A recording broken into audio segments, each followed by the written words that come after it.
Hello my friends and welcome back to our channel, Home is Where Our Heart Is. My name is Dane, author of the series of books Knowledge to Forage and now our brand new book, World War Foraging. I hope you're having a beautiful day wherever you are in the world, and thank you all for joining me here today where I'm absolutely blessed to be spending my morning out exploring this woods looking for one of the oldest plants in the world. Ferns. Ferns have graced this good earth for millions of years. They've outlived the dinosaurs and empires, and they still flourish in abundance today. So if you're interested, then come for a walk through this woodland with me and we'll dive into the fascinating world of the fern.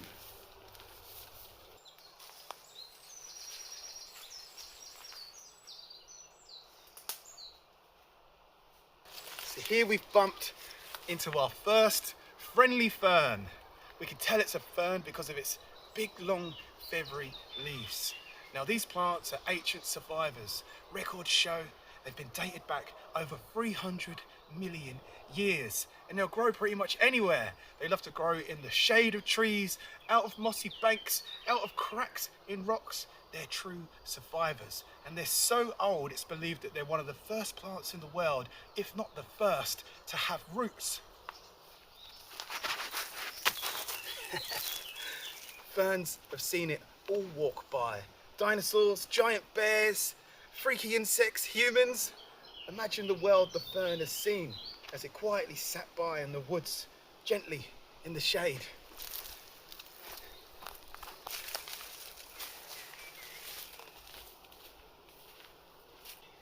Now what's fascinating about ferns is there's not just one type of fern that graces this good world. There's actually around 15,000 different type of ferns. And they come in all different shapes, sizes and colours.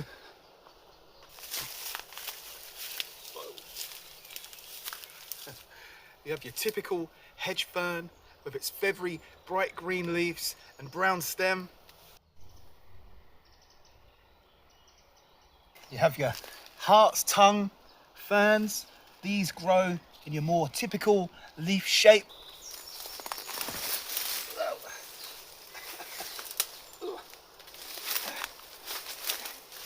And then you have your tall bracken ferns that grow up bigger than me.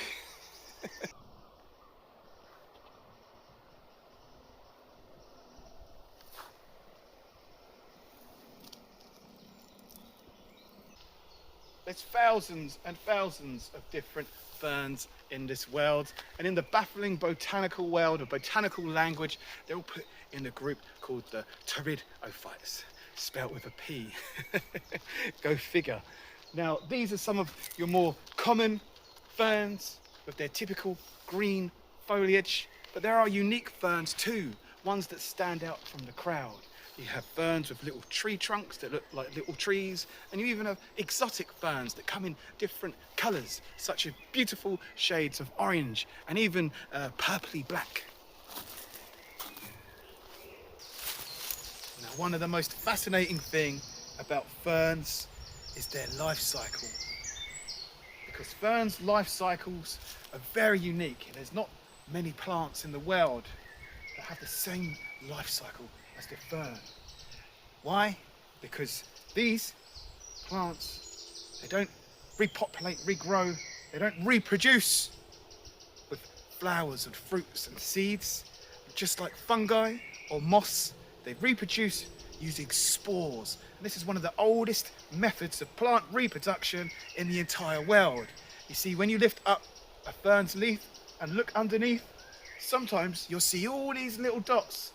And this is where the fern releases its spores. And what happens is the spores drift away on the wind, and when they land in the perfect conditions on the mud, they'll grow into a tiny little heart-shaped plant.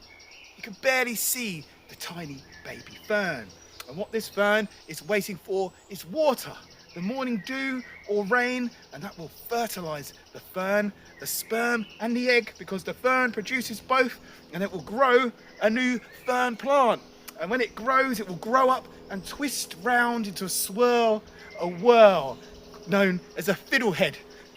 You see how the fern plant, it grows out from the ground, unwhirling and growing as it does so, growing up larger and larger, unfurling, unwhirling even more, where it completely unfurls into its full mature size like this, where it grows its spores and spreads them across the woodland, ready to do it all over again.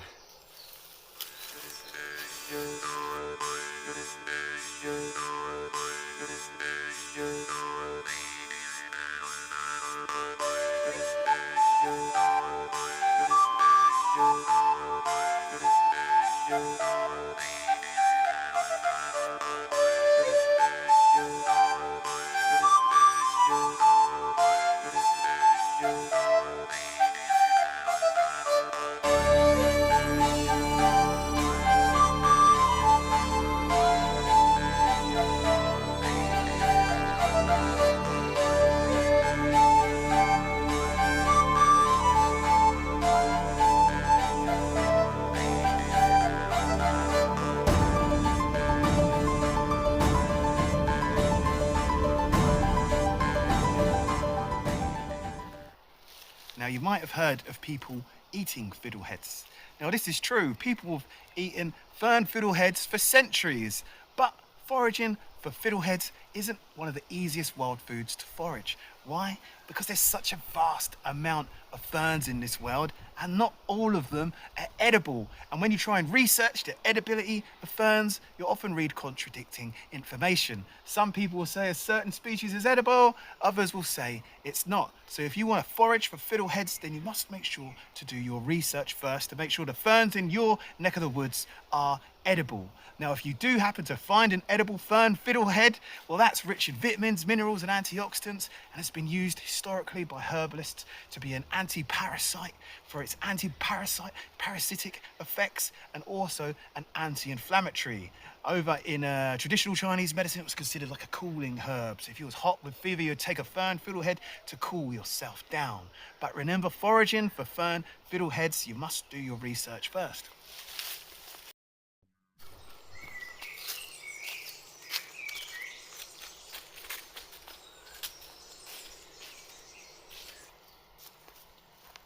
Beyond their uses, ferns, this beautiful green foliage, is a guardian of the shade. Wherever it grows, it enriches and regenerates the soil, it cleans the air, and it provides a vital habitat for small creatures such as insects, frogs, and small birds. It's a part of the natural order of our world. It all connects in perfect harmony.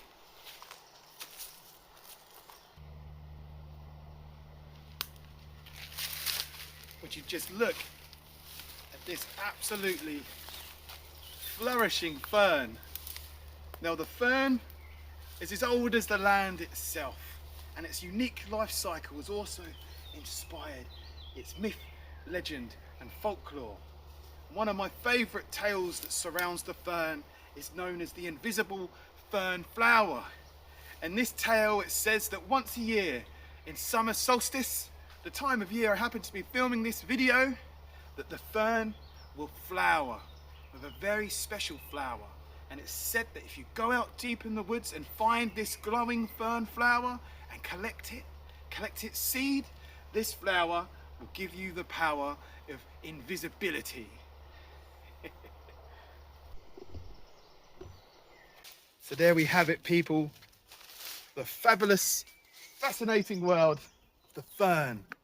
A plant that's resilient, a plant that's patient, a plant that's giving, a plant that doesn't shout out with bright colours and noise. It just sits there peacefully, gently, watching as the world passes by in the shade. Sometimes the wisest person in the room is the quietest, don't you think? As always, it's been a pleasure.